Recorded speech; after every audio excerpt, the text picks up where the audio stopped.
G'day! My name's Michelle McQuaid and welcome to Thank God It's Friday.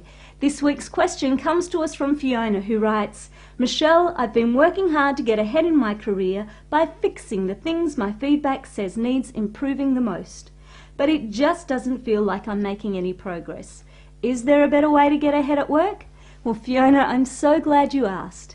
Now, it's human nature to want to fix the things that are wrong with us. In fact, our brains are wired with a negativity bias that makes us excellent at finding all the things that aren't right and not so good at seeing the things that are. Now, this has an interesting consequence when it comes to improving our performance at work, because our brains are also wired with neural pathways that make it possible for us to perform the behaviours we need to do our jobs. Now, some of these pathways are very well developed. We call these strengths. And when we get to use them, it's enjoyable, it's engaging, and it's energizing because we're doing what we do best.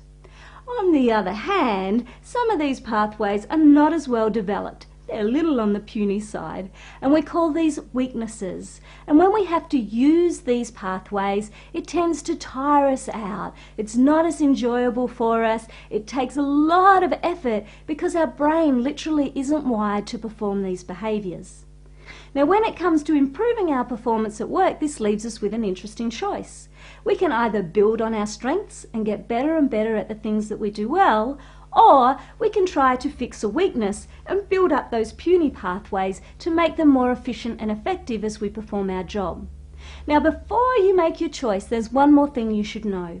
Current estimates are that it takes about 10,000 hours to reach a point of mastery when it comes to building a new behaviour. That's 10 years of daily practice, a couple of hours a day, in order to get as proficient in those behaviours with those puny neural pathways as we are on the things that we do well.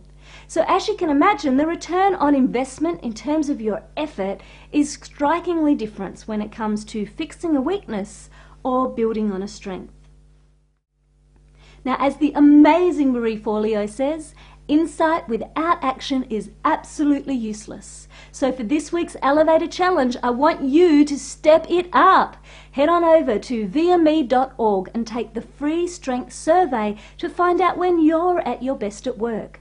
Then come by michellemcquaid.com. Let us know what your top 5 strengths were. Are they what you expected? How do you already use these at work? And if you like this video, be sure to subscribe, share it with your family and friends. And if you want more resources on how to make work rewarding, then make sure you sign up for our free email updates at michellemcquaid.com, because I tell people stuff on there that I don't share with anybody else. In the meantime, stay strong. You are good enough, and the world needs you to shine in the way that only you can. Thank you so much for watching Shell McQuaid TV. I'll see you next week when I'll teach you how to take those strengths and use them in the office every day.